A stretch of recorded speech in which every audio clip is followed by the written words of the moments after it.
수학을 잘하는 학생, 그리고 수학을 지금 많이 부족한 학생은 뭘로 봐도 되냐면요, 지금 공부하고 있는 과제 노트 또는 지금 풀고 있는 프린트물만 봐도요, 아, 이 학생은 잘하겠구나, 성적이 잘 나오겠구나, 아, 이 학생은 공부를 해도 시간만 낭비가 되고 계속 밑빠진 두 개 물 붓기식으로 공부를 하는구나, 그게 많이 보입니다.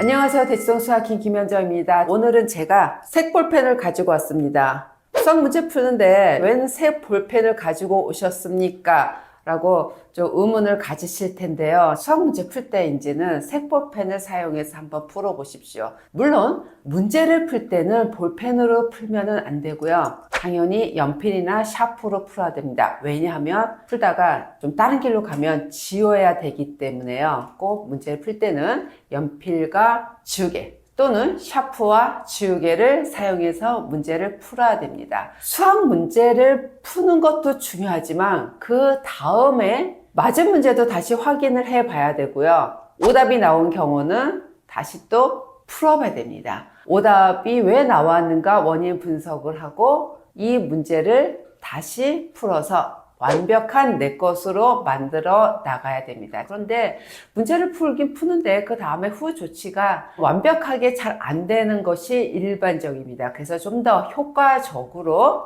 완벽에 가깝게 오답 정리를 하는 방법에 대해서 오늘 색 볼펜을 가지고 설명을 드리겠습니다. 제가 다른 영상에서도 오답에 관한 내용을 주제로 해서 많이 이제 설명을 드렸는데요. 저도 학생을 지도하면서 이 오답을 지키고 확인하는 게 정말 쉽지가 않습니다. 수업을 하고 강의를 전달하는 거는 비교적 이제 손쉬운데요. 이게 오답이라는 것이 학생별로 다 다르게 나오고요. 또 원인도 다 다르게 나오고 또 푸는 양도 다르다 보니까 한 명 한 명 정확하게 체크해 주는 것이 현실적으로 만만치가 않습니다. 그래서 좀 더 학생들이 자발적으로 스스로 오답을 하도록 시키는 것이 참 좋을 것 같습니다. 오답은요, 개념서하고 문제집이죠. 책을 풀 때 나오는 오답이 있고요. 그 다음에 이제 학원을 다닌다 하면은 시험지 또는 프린트에 관한 오답이 있습니다. 오답 처리를 할 때 이것을 맞을 때까지 자꾸 반복을 해서 푸는데요. 틀렸을 때 틀린 날짜 적으라고 하고 풀이를 볼펜으로 풀면서 색깔을 달리해서 풀면 굉장히 효과적입니다. 스스로 오답을 하는 학생도 구분이 되고요. 아, 나는 이렇게 오답을 잘 하는구나. 라는 만족도도 굉장히 큽니다. 수학을 잘하는 학생, 그리고 수학을 지금 많이 부족한 학생은 뭘로 봐도 되냐면요, 지금 공부하고 있는 과제 노트 또는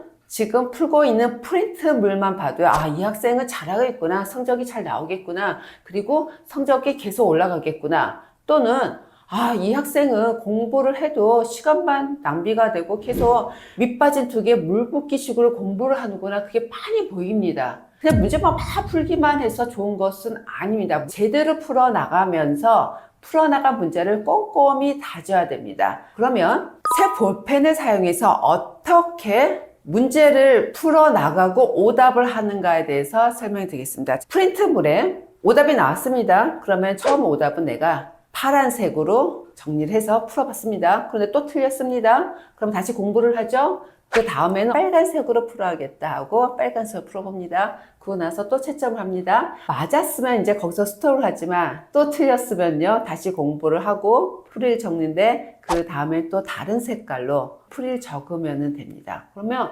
시험지를 봤을 때 파란색으로 적혀 있고 그 다음에 초록색으로 적혀 있고 빨간색으로 적혀 있고 색깔별로 적혀 있는 시험지를 보면서요, 아, 나는 이렇게 오답을 제대로 하고 있구나, 이 문제는 내가 3번이나 풀었으면은 좀 어려운 문제구나, 다음엔 이 유형의 문제가 나오면 제대로 잘 풀어야지 하고 스스로 학생이 좀 정리가 됩니다. 그래서 그 시험지는 잘 모아놔서 언제 다시 풀어보냐면요, 학기 중에 내신 과정이었으면은 시험이 다가왔을 때 다시 한번 풀고요, 끝까지 오답이 나오면은 시험 보기 전날 직보하는 그 시간에 다시 풀어보면 굉장히 효과가 있습니다. 아니면 선행하는 기간이면은요, 단원이 끝났을 때 또는 전 과정이 끝났을 때 그때쯤 해서 많이 틀린 문제를 한꺼번에 다시 풀어보면은 좋습니다. 오답 노트를 만들면 한 번 풀고 다시 안 봅니다. 오답 노트라는 건 노트 한 번에요. 문제 쓰고 풀이 쓰고요. 한 번 적습니다. 문제를 적다 보면은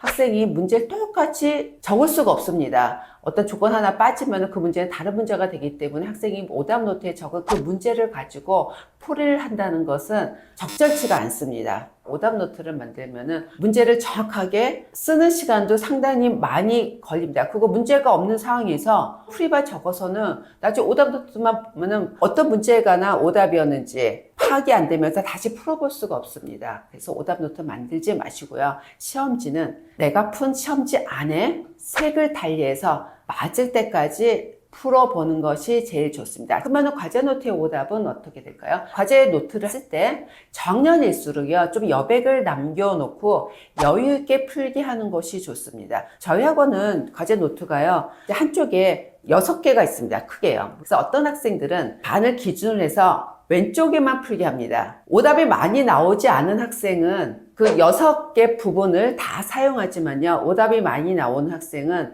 반을 접었을 때 왼쪽에만 문제를 풀게 합니다. 그래서 그 다음에 오답을 어떻게 하냐면 그 풀이를 채점했을 때 틀린 경우가 나오면 바로 옆 칸에다가 다시 정리를 합니다. 책에 관한 오답도 풀이책에 관한 오답하고 마찬가지입니다. 오답을 한번 한 다음에 다시 풀어야 되죠. 한번 오답을 하고 나서 이 문제는 내 것이 아닙니다. 아직 머릿속에 했었지는 아니면 선생님의 설명하신 부분이 남아 있습니다. 확실히 내 것으로 만들기 위해서는요, 하루나 이틀 좀 지나고 나서 시간이 약간 흐른 후에 그 잔영이 다 없어졌을 때 다시 문제를 보고 풀어야 됩니다. 그때도 색깔별로 달리해서 풀어보면 좋습니다. 그래서 한 번 오답해서 그 다음 맞은 경우도 있고요. 2번 또는 3번까지 가는 경우가 있습니다. 그래서 나중에 책에 관한 오답만 봐서 시험 기간에 풀었던 책이면은요, 시험 기간 다 다가왔을 때 그 문제만 추려서 다시 풀어보면은요, 효과가 큽니다. 그리고 선행 과정 나갔을 때도 선행 과정 거의 다 나갔을 때 많이 틀렸던 문제들만 찾아서 다시 풀어보면은 내가 지금 부족한 부분이 완벽하게 메꿔지는 최상의 효과를 얻을 수가 있습니다. 오늘은 수학 문제를 연필로 푸는 것이지만은요, 색 볼펜을 사용해서 오답을 하는 굉장히 좋은 방법을 제가 설명드렸습니다. 오늘 설명드린 내용 한번 참조하셔서 사용해 보시면 좋은 결과 있을 겁니다. 다음에도 또 좋은 영상으로 찾아뵙겠습니다. 감사합니다. 지금까지 대성 수학행 김현정이었습니다. 감사합니다.